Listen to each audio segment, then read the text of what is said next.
ಎಲ್ಲರಿಗೂ ನಮಸ್ಕಾರ. Welcome back to my YouTube channel ಮೀನಾಶಿಬು ಆಟ್ ಕ್ರಿಯೇಷನ್.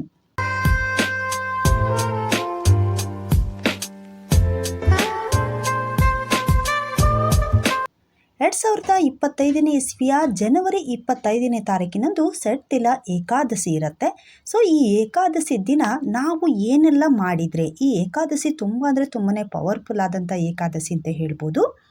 ಇದು ಮಾಘ ಮಾಸದ ಒಂದು ಆರಂಭದಲ್ಲಿ ಬರುವಂಥ ಒಂದು ಏಕಾದಶಿ ಆಗಿರೋದ್ರಿಂದ ಇದು ತುಂಬ ಅಂದರೆ ತುಂಬಾ ಪವರ್ಫುಲ್ ಆಗಿದೆ. ಈ ಏಕಾದಶಿ ದಿನದಂದು ನಾವು ಏನೆಲ್ಲ ಮಾಡಿದರೆ, ಈ ಏಕಾದಶಿ ದಿನ ನಾವು ಮಾಡಿದರೆ ನಮಗೆ ನಾವು ಅಂದ್ಕೊಂಡಂತೆ ನಮ್ಮ ಜೀವನವನ್ನು ಬದಲಾವಣೆ ಮಾಡ್ಕೋಬೋದು. ಸೊ ಏನೆಲ್ಲ ಮಾಡ್ಬೋದು ಅನ್ನೋದನ್ನು ಈ ವಿಡಿಯೋದಲ್ಲಿ ಹೇಳ್ತಾ ಹೋಗ್ತೀನಿ. ಮಾಘ ಮಾಸದ ಕೃಷ್ಣ ಪಕ್ಷದಂದು ಬರುವಂಥ ಈ ಏಕಾದಶಿ ತುಂಬ ವಿಶೇಷತೆಯನ್ನು ಹೊಂದಿದೆ. ಹಾಗೆಯೇ ಈ ವಿಷ್ಣುಗೆ ಸಂಬಂಧಪಟ್ಟ ಹಾಗೆ ಏಕಾದಶಿಯನ್ನು ಪ್ರತಿ ತಿಂಗಳು ಕೂಡ ನಾವು ಮಾಡ್ತಾನೆ ಇರ್ತೀವಿ. ಆದರೆ ಅದರಲ್ಲೂ ಕೂಡ ಈ ಸೆಡ್ತಿಲ ಏಕಾದಶಿ ಅನ್ನುವಂಥದ್ದು ತುಂಬಾ ಪವರ್ಫುಲ್ ಆಗಿರುವಂಥದ್ದು. ಇಲ್ಲಿ ನಾವು 6 ರೀತಿ ಸೆಟ್ ಅಂತಂದರೆ ಆರು ರೀತಿಯಾದಂಥ ಒಂದು ದೇವರಿಗೆ ಪ್ರಿಯವಾದಂಥ ಒಂದು 6 ವಿಶೇಷತೆಯನ್ನು ಮಾಡಬೇಕಾಗತ್ತೆ. ಒಂದನೇದು ಎಳ್ಳಿನ ಸ್ನಾನ ಮಾಡುವಂಥದ್ದು. ಅಂದರೆ ನಾವು ಸ್ನಾನ ಮಾಡುವಂಥ ನೀರಿನಲ್ಲಿ ಎಳ್ಳನ್ನು ಹಾಕುವಂಥದ್ದು. ಅದಕ್ಕೆ ಸ್ವಲ್ಪ ಚಿಟಿಕೆ ಅರಿಶಿಣವನ್ನು ಮಿಕ್ಸ್ ಮಾಡ್ಕೊಂಡ್ಬಿಟ್ಟು ಸ್ನಾನವನ್ನು ಮಾಡಿದ್ರಿ ಅಂತ ಹೇಳಿದರೆ ನಿಮ್ಮ ಆಯುಷ್ ವೃದ್ಧಿ ಆಗತ್ತೆ ಅಂತ. ಇನ್ನು ಎಳ್ಳನ್ನು ಸೇವನೆ ಮಾಡುವಂಥದ್ದು. ಅವತ್ತಿನ ದಿನ ಏಕಾದಶಿ ದಿನ ಏನನ್ನೂ ತಿನ್ನೋ ಹಾಗಿಲ್ಲ. ಎಲ್ಲರಿಗೂ ಗೊತ್ತಿರುವಂಥದ್ದೇ, ಏಕಾದಶಿಯನ್ನು ಉಪವಾಸದಿಂದ ಮಾಡಬೇಕಾಗತ್ತೆ. ಆದರೆ ಎಳ್ಳನ್ನು ನೀವು ಪೂಜೆಯ ನಂತರ ಎಳ್ಳನ್ನು ಸೇವನೆ ಮಾಡುವಂಥದ್ದು. ಇನ್ನು ದೇವರಿಗೆ ನೈವೇದ್ಯಕ್ಕಾಗಿ ಎಳ್ಳು ಬೆಲ್ಲವನ್ನು ನೀವು ನೈವೇದ್ಯ ಮಾಡ್ಬೋದು. ಏಕಾದಶಿಯ ದಿನ ದೇವರಿಗೆ ನೈವೇದ್ಯವನ್ನು ಮಾಡುವಂಥದ್ದು ಎಳ್ಳು ಬೆಲ್ಲದ ನೈವೇದ್ಯವನ್ನು ಮಾಡಬೇಕು. ಇನ್ನು 4ನೇದಾಗಿ ಎಳ್ಳನ್ನು ದಾನ ಮಾಡುವಂಥದ್ದು. ಎಳ್ಳನ್ನು ದಾನ ಮಾಡಲಿಕ್ಕೆ ಹೋದರೆ ಯಾರೂ ಇಸ್ಕೊಳ್ಳಲ್ಲ. ಎಳ್ಳನ್ನು ಯಾರ ಕಡೆಯಿಂದಂದರೂ ಇಸ್ಕೋಬೇಕು ಅಂತಂದರೆ ಹಿಂದೆ ಮುಂದೆ ನೋಡ್ತಾರೆ, ಯಾರೂ ಕೂಡ ಎಳ್ಳನ್ನು ಇಸ್ಕೊಳ್ಳಲ್ಲ. ಸೊ ಅದಕ್ಕೋಸ್ಕರ ನಾವೇನು ಮಾಡ್ಬೋದು ಅಂತಂದರೆ ಎಳ್ಳನ್ನು ಉಂಡೆಯಾಗಿ ಕಟ್ಟುವಂಥದ್ದು. ಅಂದರೆ ಬೆಲ್ಲ ಮಿಶ್ರಣ ಮಾಡಿಬಿಟ್ಟು ಅದಕ್ಕೆ ಮತ್ತೆ ಏನಾದರೂ ಬೇರೆ ಅಂದರೆ ಕೊಬ್ಬರಿ ಅಥವಾ ಕಲ್ಸಕ್ಕರೆ, ಇನ್ನು ಉತ್ತತ್ತಿ ಇವನ್ನೆಲ್ಲ ಮಿಕ್ಸ್ ಮಾಡಿಬಿಟ್ಟು ಎಳ್ಳಿನೊಂದಿಗೆ ಉಂಡೆಯನ್ನು ಕಟ್ಟಿಬಿಟ್ಟು ಅದನ್ನು ಯಾವುದಾದ್ರೂ ದೇವಸ್ಥಾನದಲ್ಲಿ ಎಲ್ರಿಗೂ ಕೂಡ ಕೊಡುವಂಥದ್ದು. ಪ್ರಸಾದ ರೀತಿಯಲ್ಲಿ ಕೊಟ್ಟರೆ ಅಂತಂದರೆ ಅದನ್ನು ಎಲ್ಲರೂ ಕೂಡ ಸ್ವೀಕಾರ ಮಾಡ್ತಾರೆ, ಖಂಡಿತ ಸ್ವೀಕಾರ ಮಾಡ್ತಾರೆ. ಸೊ ನೀವು ಆ ದಿನ ಯಾವುದಾದ್ರೂ ವಿಷ್ಣುವಿನ ಅವತಾರದ ದೇವಸ್ಥಾನಕ್ಕೆ ಹೋಗಿ ಅಲ್ಲಿ ನೈವೇದ್ಯವನ್ನು ಮಾಡಿಸ್ಬಿಟ್ಟು ಅದನ್ನೇ ಎಲ್ಲರಿಗೂ ಕೂಡ ಪ್ರಸಾದವಾಗಿ ಕೊಟ್ಟರೆ ಅಂತಂದರೆ ಅದು ಎಳ್ಳಿನ ದಾನ ಆಗುತ್ತೆ. ಸೊ ಈ ಥರನೂ ಕೂಡ ನೀವು ಮಾಡ್ಬೋದು. ಇನ್ನು 5ನೇದಾಗಿ ನೀರು ತುಂಬಿದ ಬಿಂದಿಗೆಯನ್ನು ದಾನ ಮಾಡುವಂಥದ್ದು.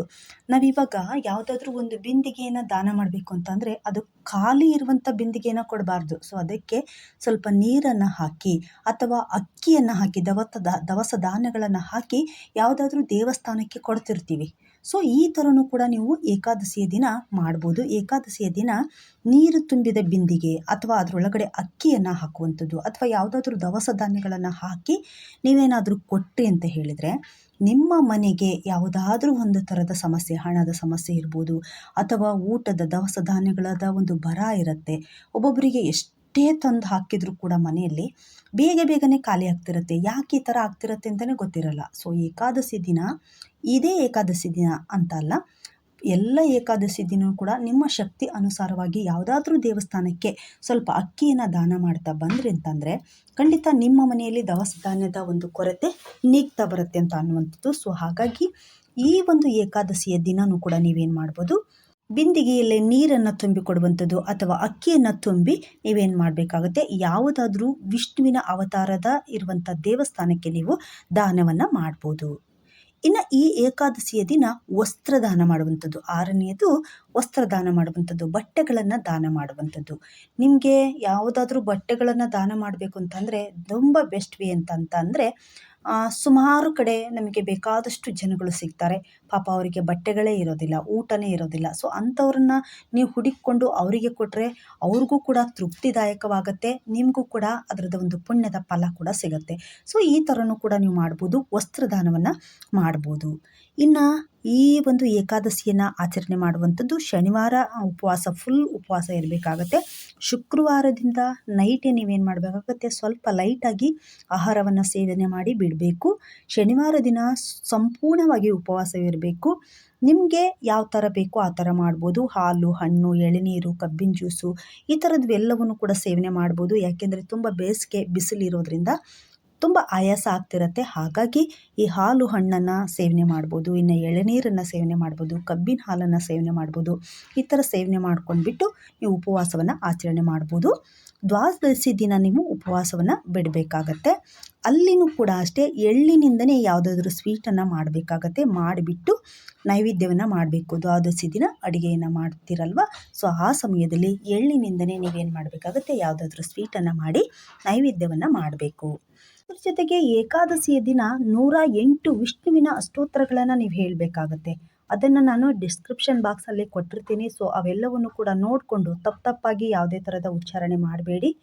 ಕಂಪ್ಲೀಟಾಗಿ ನಾನೆಲ್ಲ ಕೊಟ್ಟಿರ್ತೀನಿ. ಸೊ ನೋಡ್ಕೊಂಡ್ಬಿಟ್ಟು ಅದನ್ನು ನೀಟಾಗಿ ಉಚ್ಚಾರಣೆ ಮಾಡಿ ಸಮಾಧಾನದಿಂದ ಪೂಜೆಯನ್ನು ಮಾಡಿಕೊಂಡು ಆ ಸಮಯದಲ್ಲಿ ಬೆಳಗ್ಗೆ ಅಥವಾ ಸಂಜೆ ಯಾವ ಸಮಯದಲ್ಲಿ ಬೇಕೋ ನಿಮ್ಗೆ ಯಾವ ಸಮಯದಲ್ಲಿ ಅನುಕೂಲ ಆಗುತ್ತೋ ಆ ಸಮಯದಲ್ಲಿ ಕೂತ್ಕೊಂಡು ಆರಾಮಾಗಿ ಕೂತ್ಕೊಂಡ್ಬಿಟ್ಟು ನೀವು ಈ ಒಂದು ವಿಷ್ಣುವಿನ ಅಷ್ಟೋತ್ತರಗಳನ್ನು ಹೇಳಬೇಕಾಗತ್ತೆ. 108 ಅಷ್ಟೋತ್ತರಗಳನ್ನು ಕೊಟ್ಟಿರ್ತೀನಿ. ಸೊ ಅವನ್ನೆಲ್ಲವನ್ನು ಕೂಡ ನೀಟಾಗಿ ಹೇಳ್ಕೊಳ್ಳಿ. ನಿಮಗೆ ಯಾವುದೇ ಥರದ ಬೇಡಿಕೆ ಇದ್ದರೂ ಕೂಡ ಈ ಸಮಯದಲ್ಲಿ ನೀವು ಹೇಳ್ಕೊಬೋದು. ಖಂಡಿತ ತುಂಬ ಅಂದರೆ ತುಂಬಾ ಒಳ್ಳೆಯದಾಗುತ್ತೆ. ಈ ಒಂದು ಏಕಾದಶಿ ಏನಿದೆಯಲ್ಲ ತುಂಬ ಪವರ್ಫುಲ್ ಆದಂಥ ಏಕಾದಶಿ. ನಿಮಗೆ ಇಷ್ಟಾರ್ಥಗಳೆಲ್ಲವೂ ನೀವೇನು ಅಂದ್ಕೊಂಡಿದ್ದೀರಾ ಅದೆಲ್ಲದೂ ಕೂಡ ನೆರವೇರುವಂಥ ಒಂದು ಏಕಾದಶಿ ಆಗಿದೆ. ಭಕ್ತಿಪೂರ್ವಕವಾಗಿ ಎಲ್ಲರೂ ಆಚರಣೆ ಮಾಡಿ. ಎಲ್ಲರಿಗೂ ಒಳ್ಳೆಯದಾಗಲಿ. ಧನ್ಯವಾದಗಳು.